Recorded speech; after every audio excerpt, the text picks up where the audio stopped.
Great. Thank you so much, and welcome to EPA's monthly webinar series for small systems. Today's topic is flooding and drought. But before we go into that, a little bit of housekeeping things. Last month, of course, we did the webinar series from our small systems workshop that we held in the Cincinnati area on the week of the third week in August, I believe. The last week in August, and so we broadcast from the workshop itself. It was the first time we did that, and so we had a couple technical snafus with regard to bandwidth and a couple other issues with regard to microphones being able to pick up at different parts of the room, which we ultimately resolved, but we realized that there were some technical snafus, especially with the bandwidth issue on the PFAS session, which was our first one that we broadcasted. And so with that, we got a number of comments back from people that the sound system, the audio going in and out during that broadcast of that session was problematic, and they would like to see that repeated. So we juggled the agenda, the program for next month. We pushed some things back, and we are going to rebroadcast the PFAS session that we did at the workshop. Not rebroadcast it, but bring in the speakers again to give that session over the webinar for the month of October. So that would be October 30th. We're going to broadcast 3 talks. Ryan Albert from the Office of Groundwater Drinking Water talking about PFAS and the regs. Lucas Martin from the state of Minnesota with the state perspective. And Carl Vandermeiden from Cape Fear Public Utility Authority from Cape Fear to talk about the utility perspective of the PFAS issue. So stay tuned for next August, August 30th, when we'll be broadcasting that whole session. So it's going to be 3 talks. It's going to run a little bit longer, and perhaps we can even do 2 hours of CEUs. We're still working that out, but that will be our October presentation for the webinar series. So stay tuned with that. I believe it's going up on our website today in terms of registration and such, but stay tuned for that. Okay, so with that covered, we're going to, and I should say there were a couple other talks that were popular from the workshop that we will be modifying or repeating as the months go on, where people said, oh, I'd really like to see this talk from the workshop. So we're going to try to fit those in the next 6 months, at least 4 months or so, try to fit in a couple of those talks where people looked at the workshop proceedings or workshop agenda and said, I would really like to hear this talk on the webinar. So we're going to try to fit those in also. So with that, today's topic is about flooding and drought.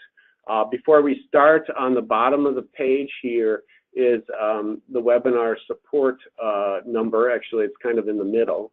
You can call that number if you're having problems with the webinar, and they can help you resolve it. Also, the recordings for the webinar are up near the top of the screen, and that's where you can go hear the recordings for the webinar if you so desire.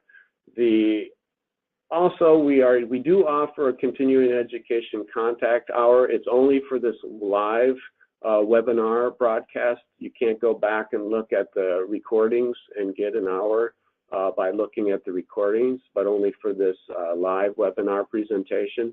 And so we're glad to offer that for this webinar series. So if I change the slide here.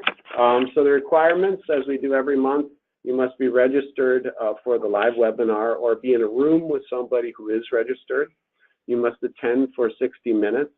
If it's a room with other people, the names of the people not logged in must be provided by the person who is, and send the names to that website, or that email address right there, webcastinfo@cadmusgroup.com. If you didn't request a credit registration, don't worry, send an email request to webcastinfo@cadmusgroup.com group.com, or respond to your registration confirmation email, and we can take care of you that way. So the certificates, as I mentioned previously, the certificates of completion cannot be provided for viewing the webinar recordings, just for this live webinar series. If you're interested in downloading the slides from today's talk, you can find them in the handout box located in the dialog box that's on your screen, that little dialog box. There's a handout box. You can go there and download the PDF version of the slides.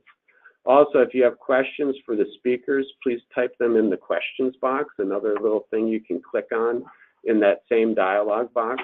Feel free to do this during the talk. It will help us organize the questions so that when the talks are finished, we can have them all ready to go and queued up as much as we can. Feel free after the talk, however, to keep sending in questions. We'll deal with them as time goes on. We usually rerun to the bottom of the next hour, answering questions if there's still questions to be had. So feel free to keep the questions flowing. Also, if you missed the poll question that Anna broadcasted out about 10 minutes ago or so, and you have more than one person in the room, please type that number in the questions box. So anything from 2 or higher, please punch that number in the questions box. It will help us document how many people are attending the webinar, and the large audience helps us justify continuing the webinar series. And if you have any stories, frankly, about how the webinar helps your organizations, feel free to type that in the questions box also. We'd love to hear about that. And it always is something we send up the chain when people say good things, and we can say what good stuff we're doing. So yeah, please send that information up. Typically on a monthly webinar, we're pulling in often well over 1,000 people on each webinar, and we get a number of people that are in rooms with other people, more than just the number of connections we have. Okay, so a little bit of a disclaimer.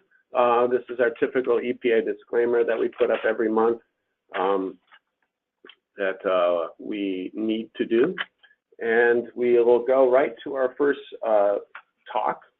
And our the first talk will be given by Jeffrey Fensel.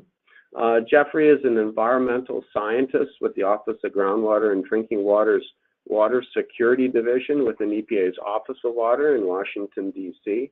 Since joining the division in 2006, he has served as lead for consequence management under the Water Quality Surveillance and Response System program, and currently works on emergency response-related activities under the Security Assistance Branch.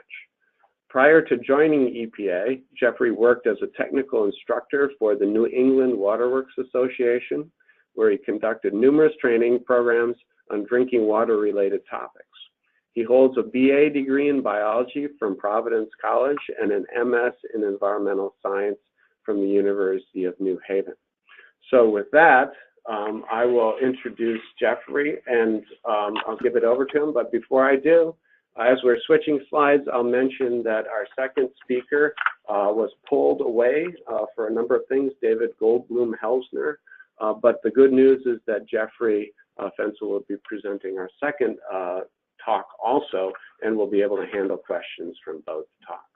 So with that, Jeffrey, are you ready to go? Yes, Tom, thank you. Can you hear me? Yes, I can, and you're all set. I'll pass the baton or the microphone over to you. Great. Just one more question, Tom. Can you see my slide up on the screen? Yes, we can. Thanks so much, Jeff. Great, great. Well, good afternoon or morning, everyone, and thank you all for attending today's webinar. As Tom mentioned, my name is Jeff Fensel, and I work for EPA's Water Security Division out of our headquarters in Washington, D.C. And what I'd like to do for today's webinar is to discuss two separate but important topics that may affect your utilities: floods and drought. Now, as Tom mentioned, unfortunately, my colleague, David Goldblum-Helsner, cannot be here today, so I will be your main presenter for both topics this afternoon. And the first topic I would like to discuss is flood resilience and the associated guide we EPA, developed to assist small and medium-sized utilities become more resilient to floods. So, as you may be aware from the news and all the recent storms that have occurred, and most recently Hurricane Florence, flooding is the most common hazard in the United States, causing more damage than any other weather-related event. And as such, it really is an ongoing challenge for drinking water and wastewater utilities, specifically those located in low-lying areas, due to more frequent and intense storms and, of course, sea level rise. Now, floods can severely disrupt your operations by possibly inundating your facility, damaging key equipment at your utility, disconnecting chemical tanks, breaking distribution lines, and, of course, causing power outages. So, what can you do? Well, to become more resilient to floods? Well, this is really where our guide comes in. And again, this guide, or the Flood Resilience Guide, which I'll refer to as guide from here on out, was designed to assist small and medium-sized utilities to become more prepared and flood resilient in the future. Now, the catalyst for developing the guide came from a small drinking water utility in Berwick, Maine, who approached EPA and basically said that they wanted to become more flood resilient, but they didn't really know where to start.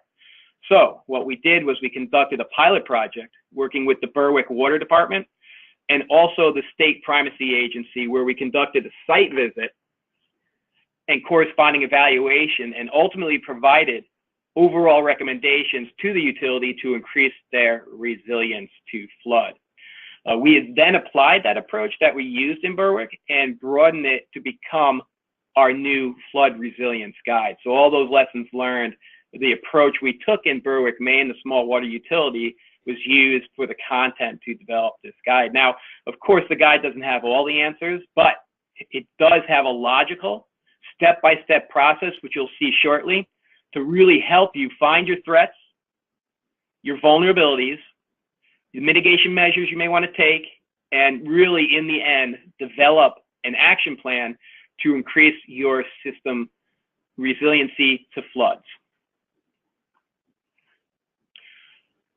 So, the guide, its format, it is an interactive PDF. It's designed to be easy to use with interactive worksheets, instructional videos, and flood maps. So unlike your traditional guidance documents, where you see there are pages and pages, 30 pages of just text, this guidance document is very interactive. And you'll also see this during my drought talk as well. So very interactive. You have worksheets, videos to really explain, and then flood maps as well. And what this slide shows currently is the actual homepage for the guide. And as you can see there at the bottom, there are 4 main sections of the guide. There's the overview, the approach, and the approach, the second one from the left, is really the meat and potatoes of the guidance document. Then also mitigation options, and then also further information about that pilot project in Berwick, Maine. Now, what I'll do now is provide you with an overview of each of these sections so that you can get a better feel for how the guide works. So the overview section, which was the first one, really provides the background and idea behind the guide. It tells that the guide is based on the experience at Berwick, Maine, and there are 3 overall pages in the overview section, so it's short and sweet. And the first page describes the dangers of floods for water and wastewater utilities. And if you look at the slide currently on your screen, at the bottom, you'll see how you navigate through the guide, where you can hit the previous button and go back to the next screen. You can always go back to that main menu at any time. And then you can click next to move on to the next screen. So very easy to jump around within the guide. So again, the overview section has 3 pages. The second page defines resilience and mitigation. So for the water sector, what is flood resilience, or what is that definition? Well, it is the ability of water and wastewater utilities to withstand a flooding event, minimize the damage, and then rapidly recover from disruptions to service that may have occurred. And utilities can build resilience by implementing mitigation measures such as emergency planning activities, equipment modification, and new capital construction projects. And you'll see how the guide shortly can help you to mitigate some of the issues from flooding to specific assets within your utility. And again, I'll talk about these mitigation measures a little bit later on. And then finally, in the overview section on the final page, it just lays out specifically what I'm talking about now, how to use the guide, how to advance through it. It has worksheets and videos. And so that's just the overview section, very, very brief. So then the next section contains the approach, which I previously said is really the meat and potatoes of the guidance document. Now, the guide is based on a simple 4-step process for assessing resilience. Step 1, first and foremost, is you need to understand the threat of flooding at your utility. Step 2, identify vulnerable assets and determine consequences. So what are those assets that you have within your utility that are prone to flooding, and what are the consequences of having those assets inundated or flooded? Then step 3, once you've identified those vulnerable assets, identify and evaluate mitigation measures to take to protect those assets. And then finally, step 4, develop a plan to implement those mitigation measures. Now, each of these steps in the guides is clickable, as you can see on the screen. And for each step, there is an accompanying video and worksheet. And you'll see shortly as I go through each one of these steps. But again, it's clickable, and there are worksheets and videos for each step. So step 1 starts off with a short description of the step itself with definitions of terms, including the 100-year floodplain and a 500-year floodplain. And you can also see, as I mentioned earlier, a short video. And in this video, it shows how the Berwick, Maine water utility began to understand their threat of flooding, including the use and how they use the FEMA flood maps.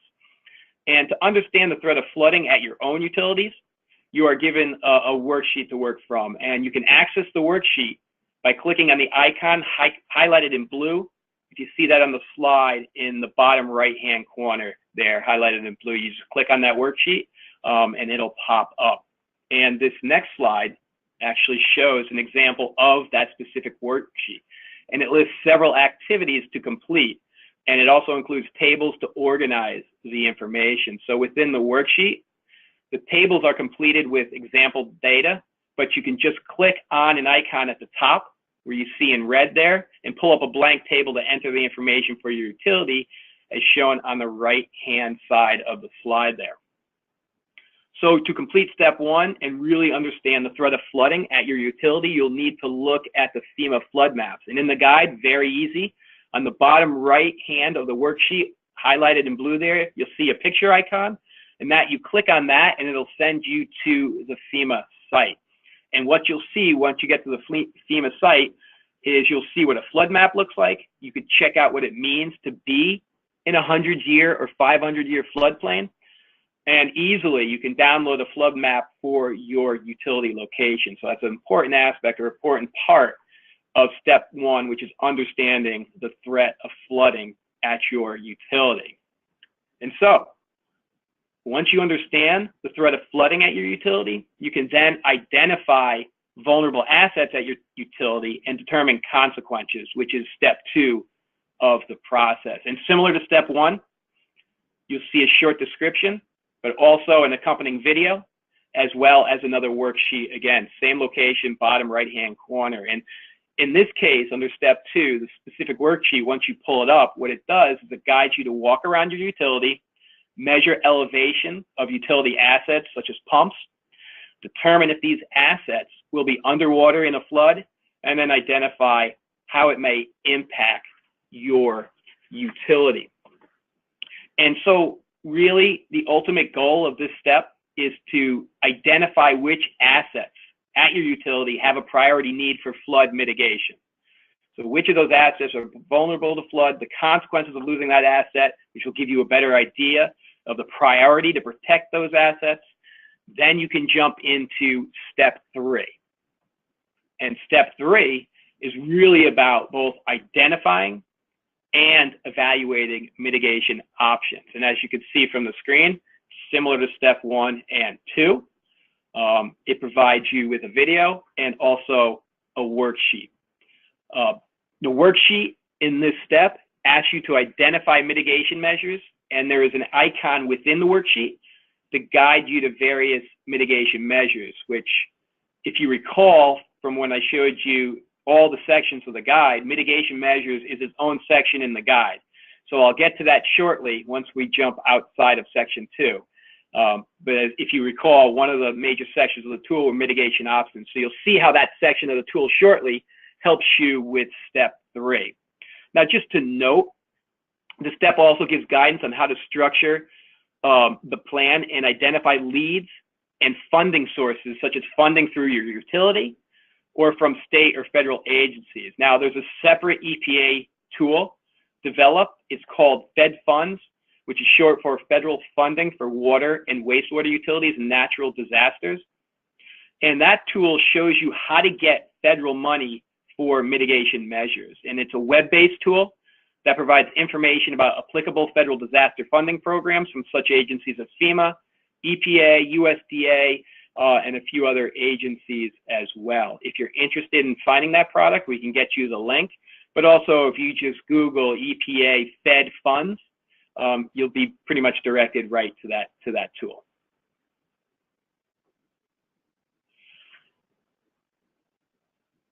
So then finally, step 4 helps you to develop the plan and implement the mitigation measures that you selected in step 3. And again, there's a video and a worksheet here that you can pull from. And that is, in a nutshell, the 4-step process that's under the second section of the guide. And then the next section of the guide provides mitigation measures, as I mentioned, which is earlier, is part of that step 3 process. So this section provides mitigation options for specific assets that could be impacted by flooding. Assets include, just to mention a few of them that you see on your screen there, water intakes for drinking water utilities, lift stations for wastewater utilities, and buildings for both drinking water and wastewater utilities. And by looking at the slide, you can see how it's organized by drinking water assets, drinking water and wastewater assets, and then just wastewater assets. And when you click on the desired asset you're interested in, depending on what you've analyzed during the 4-step process, you will see a list of the mitigation measures. So for example, when you click on the booster station asset, that's what you'll see on this slide, you see additional information about this asset in the upper left-hand corner, and then a table in the lower right of potential mitigation measures that you can take to protect that component. And also, as you'll note, in the right-hand column on there, it shows you a relative cost scale of potentially what the cost would be for that mitigation option. Overall, as you can see from all the sections of the guide I've just talked about, each major component of the flood resilience guide provides a wealth of information, and it's not a matter of just reading information. Again, videos and worksheets help you accomplish your goal of becoming more flood resilient. And then the final section of the guide itself provides information and details on the pilot project in Berwick, Maine. It basically just summarizes how the water department examined their flood risk and how they took actions to protect their facility and corresponding assets. So learning from that utility and working with that utility and developing the guide, it's the perfect guide for small and medium-sized utilities to really become more resilient to flood. So in a nutshell, that's essentially the flood guide. Again, easy to use interactive PDF. You can access it at the link that Tom showed you in the introductory section of his presentation. There are some active links in there. Or even simple, if you want it sooner, just Google EPA flood resilience. So go to Google, put in flood resilience, and you'll see a link to the guide. Same with that federal funding, Fed Funds tool as well. If you Google that, that should come up. Your main contacts for this tool in this project, again, was my colleague who couldn't be here today, David Goldblum-Helsner, or Brian Pickard. And when I finish my presentation on Drought, the very last slide you'll see today is going to have the contact information for the right people to contact for these guides. And that's really my talk on flood. So I know you'll have some questions, but we'll answer them after my presentation on Drought. But I just want to pause right here and turn it back over to Tom if you have any announcements.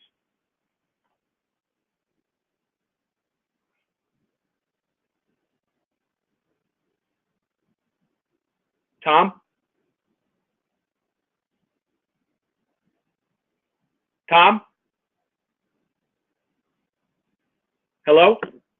Yeah, Jeffrey, can you hear me now? Yeah, I can hear you now, Tom. I muted myself. So, so thanks so much for your great talk, and thanks for subbing in for David on that one.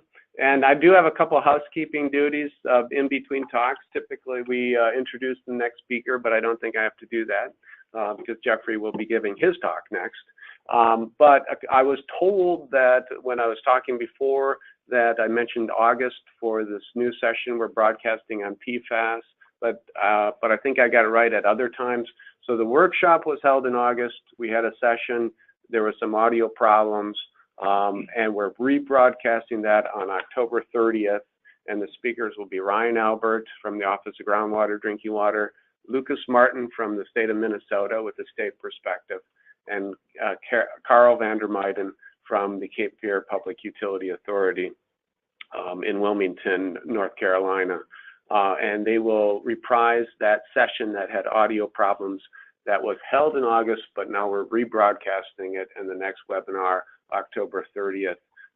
And you'll see that on the website very shortly for registration.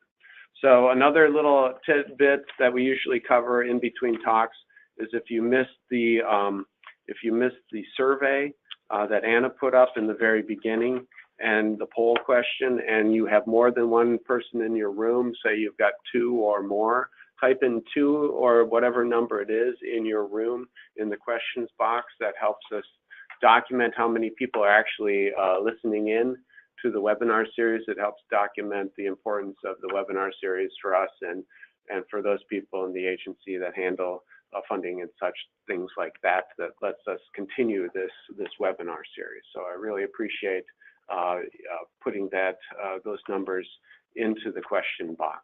Again, there's a number of questions that have come up for the first talk. We always handle all the questions after both talks are completed. So keep the questions coming in, and then even after the talks are over, feel free to keep the questions going. And so I just got a note that registration is up as of just a couple minutes ago for that PFAS session for October 30th. So yes, it's on the website. So keep the questions coming in, and we'll handle that after the second talk. So with that, Jeffrey, have you had a chance to take a sip of water, and are you ready to go for the second talk? Yes, and I have to admit, Tom, you scared me there for a minute that I just gave a 20-minute presentation and no one can hear me, but I'm glad everyone can hear me, and I got the word out about the flood guide. Yeah, you were all good. You're all good. And I've been doing this for years, and I still mute myself from time. It happens to me too, and I've been doing these for quite some time too. So, okay, everyone, let's switch gears now and move from flooding to drought. And again, unfortunately, my colleague Dawn Eisen, who heads up the drought guide and drought-related work that you'll hear from this presentation, she also could not be available today. So I'll be giving the presentation on it, but I've given many presentations on all of our products in our division, which you'll see when I go through the drought guide. And you'll see some similarities to what we had with the flood guide. So, okay, switching gears. So drought is often only considered a major issue for western and southwestern states. Now, however, the effects of moderate to extreme drought can and have impacted communities all across the United States. And drought-related impacts are often underestimated because it is a slow-moving hazard. And long-term and extreme drought can result in losses as substantial as those from hurricanes, tornadoes, and other fast-moving disasters. And prolonged drought can ultimately deplete water reserves and a community's ability to produce potable water. And so what this next slide shows, though, is how drought conditions can also change very quickly. And as you can see how the drought conditions in Oklahoma changed from November 2017, where there was abnormally and some moderate drought in parts of the state, to extreme and exceptional drought in April of 2018 in parts of the state. So also drought conditions can also change very quickly. And this information was taken from the U.S. Drought Monitor.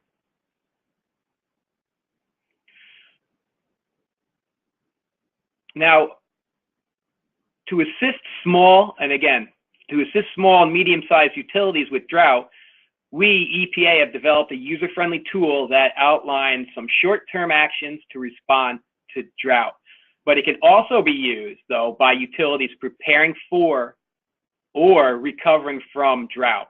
Now, the guide is divided, and again, I'll refer to now the drought guide as just the guide, is divided into 4 sections. And similar to the flood guide, each section has worksheets to guide users through completing that section. You also do not need to walk through these sections in sequence. You can click around the guide like a website to only view the content that you are particularly interested in. And you'll see how that works shortly. So the overall project approach to develop the drought guide was based on lessons learned from 6 diverse case studies that vary by location, system type, and others as well, and which really helped. These 6 case studies helped to guide the content within the guide that you'll see shortly.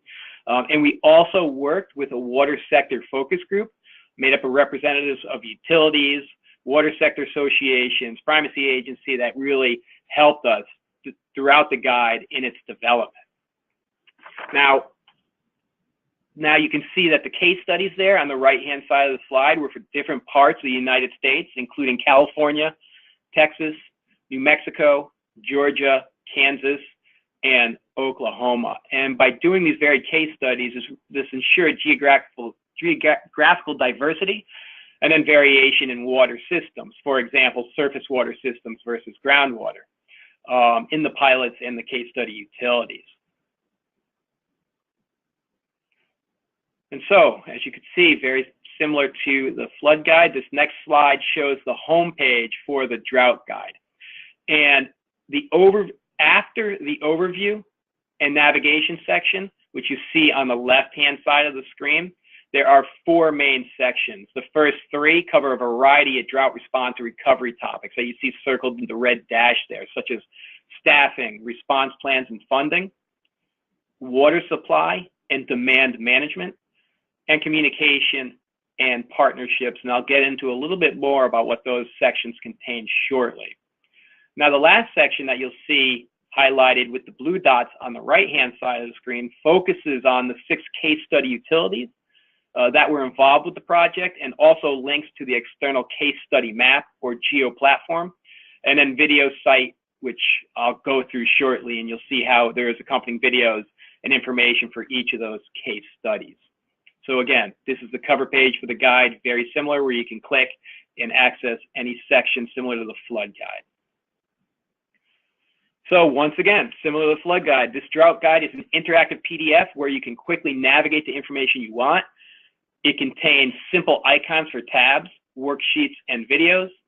And there are also separate boxes embedded throughout that represent certain types of information.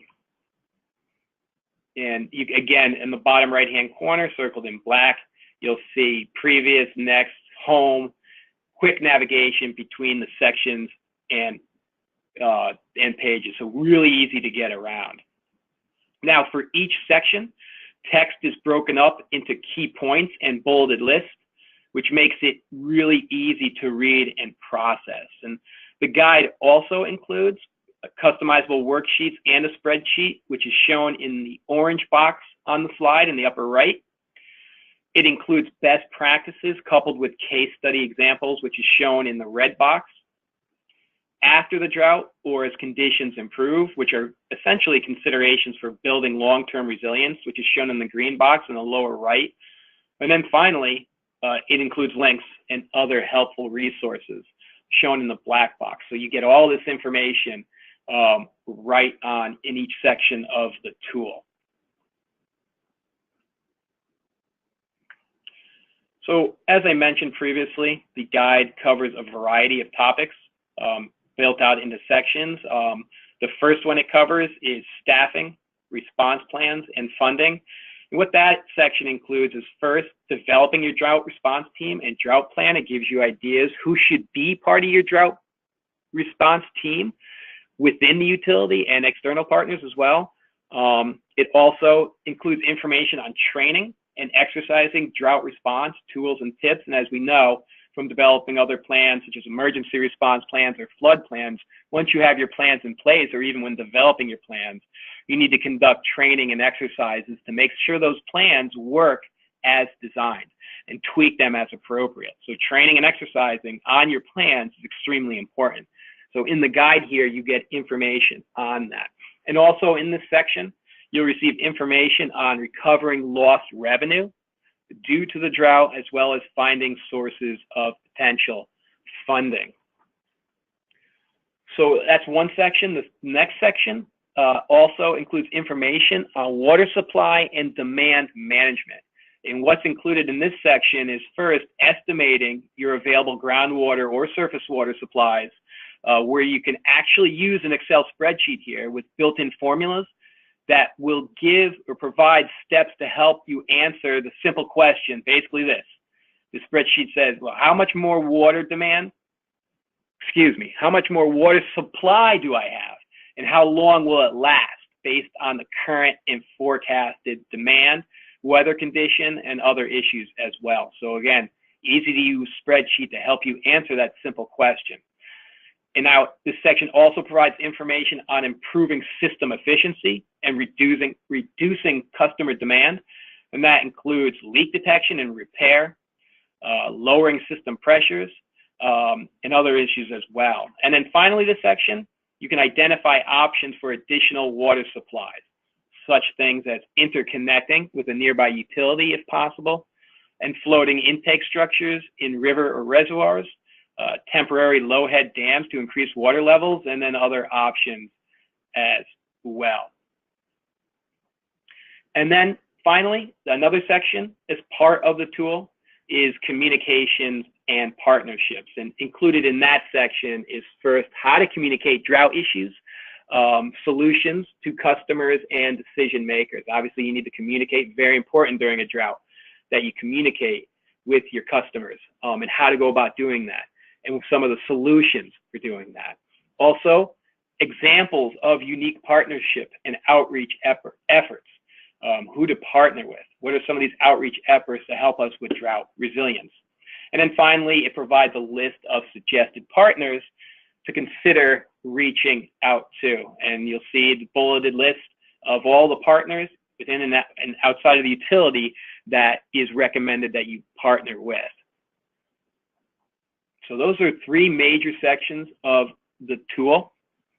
The next slide, or this slide that's currently on your screen, now shows the case studies and video homepage. And again, this is the fourth main section of the guide. It offers more detail about the 6 case studies that EPA engaged for the project. On the left are links to more details about each of the case studies. You'll see all 6 listed there in the red dotted line highlighted there. And basically, this additional information, there's 2 pages of information each for the case studies. Then on the right, in the blue, highlighted in the blue dashed line, is the link to the external GeoPlatform site. And the GeoPlatform site houses the case study map and videos. And I'll show you all this shortly. But for example, on the left-hand side, if you click on the Tuolumne case study, which is the red arrows pointing to you on your screen, you'll get the 2-page summary of the case study. And the 2-page summary basically includes information on system details. For example, it provides infrastructure and customer makeup for that case study, number of plans, number of customers, ratio of customer types, main water sources, and other details. It also will provide a short description of the drought conditions that impacted that community. For example, which years and how bad it was. It gives you all that information. And then also what response and recovery measures were taken throughout the drought. Again, one of the major points of this guidance document is building off the case studies and learning from it, so others can learn from them as well. And then on page 2, or the second page of each case study, there are infographics describing innovative or unique drought response measures taken by the utility. And the second page also contains a link where you can access the external Geo platform site. Again, and that site houses the case study maps and the videos. And here we are, the case studies map and video homepage. And that's exactly what this next slide shows, is the Geo platform, or the homepage for the case study maps. Now you'll see the blue dots on the slide or on the Geo platform itself represent all 6 utility case studies. And basically you just click on the dot and it gives you some basic information. You'll also note that the tabs at the top are for each case study, and there's also a tab for thematic videos. There are 3 thematic videos under the Drought Actions tab, which is the second one from the left. And those videos cover more general drought response topics, such as system efficiency, reducing customer demand, and partnerships. So 3 additional videos are part of the Geo platform as well.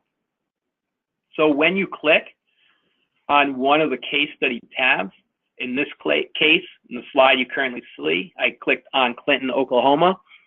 You'll see it provides you with details about the utility, and then shows the drought monitor at the time when area of drought was at its worst. And if you look at the slide in the upper hand corner for Clinton, the peak week of drought was October 18th of 2011.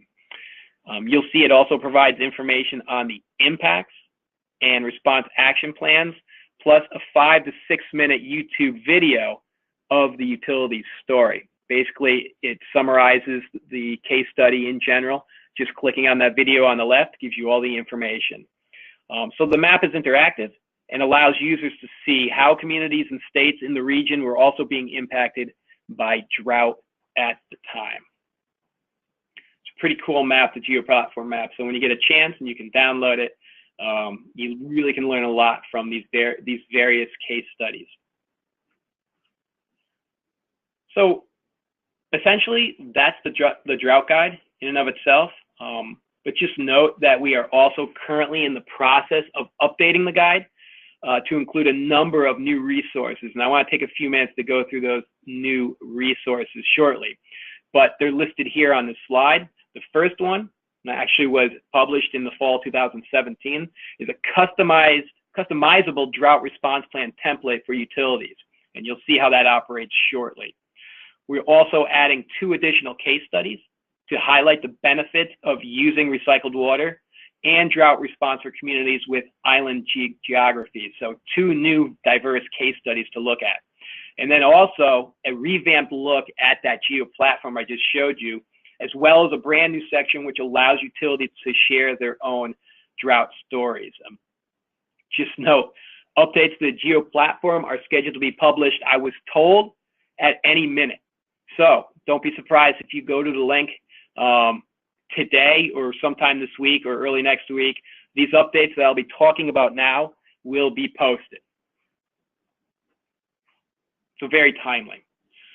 So integrated into the existing staffing, response plans, and funding section, if you recall, of the guide, the drought response plan template basically assists small and medium-sized drinking water utilities with developing a drought response plan. The template is a customizable Word document. It's separated into an instruction section and then the fillable template. The instruction sections include general guidance and discussion to help users complete the template step by step. And it also provides examples from other state or utility or drought response plans from across the nation. So you get examples as well of what others have been putting in their plans. And it also includes a section on, excuse me. It also, so back to the instructions. If you follow these instructions, they really help your utility address the 3 components of an overall drought plan. So first you follow the instructions, then you can jump in developing your plan. And the 3 major components of the drought plan are the policy, purpose, and objectives, system overview and utility profile, and then drought response actions. So after learning about the components of a successful drought response plan template. Now it's time to move on to creating your own plan using this customizable template. Again, in Word that you can save to your computers. The template provides a comprehensive overview of pretty much everything a utility might need to consider to prepare, respond, and recover from drought impacts. And highlights include, within the template, a space for utilities to document their authority to declare a drought. It includes multi-layered tables where users can define drought trigger levels for their community. It includes a space to determine enforcement procedures for mandatory conservation measures and much more information as well.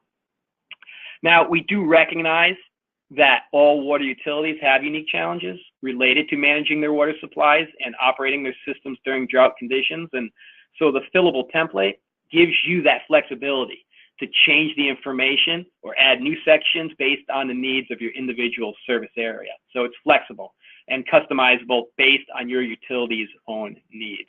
So that's one of the new updates that you can get. And then second, as I previously mentioned, we are also updating the guide's interactive geo platform with 2 new case studies. The first was filmed in Novato, California, and this case study documents the Drinking Waters Partnership with 2 nearby wastewater districts to respond to drought. The partners developed a mutually beneficial relationship founded on the use of recycled water as a crucial water source during a drought. So that's an interesting case study there of mutually beneficial relationship between drinking water utility and 2 wastewater districts. The second case study tells the story of Castine, Maine, which is a small town isolated on a peninsula with very little fresh water available in the surrounding geography. It follows their efforts to implement an innovative solution based on that challenging water shortage situation. So 2 new diverse case studies added to the Geo platform. Hopefully case studies that, depending on your utility and where you're located, you may be able to relate to. So overall, these additional case studies provide coverage of 2 new strategies that utilities can use to increase their resilience to drought while expanding the range of the map itself into previously unexplored geographical and conceptual areas. So always looking to continue to add new information or case studies to the drought guide, which leads me to the last new section of the Geo platform, which now allows utilities to share their approaches and successes in responding to drought. Basically, if you have a story, a success story of drought, you can now share it with us. And so what we'll do, like we're doing right now, the city of Dallas, Georgia, has recently shared their stories, and it will be published soon. And then we're also working with Hinman, Kentucky, to add their story as well. So now there's a portal where you can access us, share your drought story, so others can learn as well. The more information we have, the more diverse case studies we have, we'll include it into the guide, and others can learn from it as well. So again, should be published any minute. I wouldn't be surprised if you went there today, but if not, I would look for it in the next few days to early next week. I'm sure it'll be published. As for outreach, what do we do as EPA besides just having the guide? Well, we've conducted several workshops. The first 2 we conducted were in December of 2015 in Merced and Tulare, California, as part of the National Drought Resilience Partnership. And the focus of these workshops was on drought challenges and solutions, as well as funding. We also conducted 3 workshops in May and June of 2016 in Kentucky, Missouri, and Utah that focused on water loss and leak detection, including walkthrough of the American Water Works Association's water audit tool. In addition, we conducted 2 workshops in the fall of 2017 in Lewiston, Montana and Aurora, Colorado, focused on water loss and the importance of having water shortage plans. We conducted another one in Cartersville, Georgia in March of 2018 that was focused on how to implement a water loss control program based on water audit results. And then finally, we will hold a workshop in Washington State in late 2018 or early 2019, still trying to work out the date. And then we're going to conduct one additional one in the future at a location to be determined. So we're still going out there and making sure we're conducting workshops and outreaching across the United States. Okay, as for other EPA drought-related products, there is our Drought Incident Action Checklist, which is one of 10 rip-and-run style checklists that you see on the slide here that utilities can use to help with preparedness, response, and recovery. Other checklists besides drought that we developed, and there's a wealth of them, including one for earthquake, extreme cold and winter storms, extreme heat, flooding, hurricane, tornado, tsunami, volcanic activity, wildfire, and harmful algal blooms. And the goal of these lists, these checklists, is basically to be printed and taken into the field for easy access before, during, and after an incident. You can find those on our web page, again, or if you Google Incident Action, EPA Incident Action Checklist, or just Google the drought one, the other ones will come up as well. So there's one for drought, but then a variety of different topics as well. So there's other guidance out there, other guidance as well, if you just even cruise through our Water Security Division webpage under the EPA webpage. So finally, I will leave you with a few thoughts related to lessons learned along the way through our work in this area. First, have a water shortage plan and make sure to conduct training on the plan. Again, as I mentioned earlier, once you have a plan, it's very important to conduct training and exercises to make sure the plan works as designed, or then tweak it as needed. Second, water audits, of course, are great. As you may know, if you've conducted a water audit, there is some work involved up front, but worth it to find out where your real losses and apparent losses are. And some of that we focused in on our workshops. Number three, have a short-term and long-term plan. Capital improvements take time and money, so having a 6-month, 5-year, and 10-year plan is important and recommended. Number four, it usually always comes down to money. Asset management is key, especially evaluating rate structures. And then finally, number five, don't ever assume you have enough water. If you think you have enough now, then start planning for the next source. So those were just a few of the lessons learned along the way, and trying to provide information to address those. So that is essentially the drought guide. You can access it at the link provided again in the introduction slides that Tom went through, or just Google EPA drought response if you'd like to access those checklists in EPA drought incident action checklist, and it should come up with a link for you to access it. The main contacts for drought would be on the lower right-hand corner of the screen, Dawn Eisen. You have her email there and phone number, as well as Brian Pickard, who is the team leader for our security assistance branch, for our emergency response team, and his email and phone number is there. For the flood guide, the main contact on the left-hand side of the screen lower is David Goldblum-Helsner. You have his email and phone number there, and same with Brian Pickard again. So that's basically the information I have on flood and droughts and our guides. I hope you all use them if needed. And check them out. You'll find they really are easy to use, easy to get through, and it provides you with worksheets. So I really do think you'll find them beneficial and really easy to use. And as always, if you have any comments or questions, contact us, or also provide comments. Anything you think that would make these guides better, we always like to hear it. So that's very important as well. So I'll just stop here and thank you very much for your time today.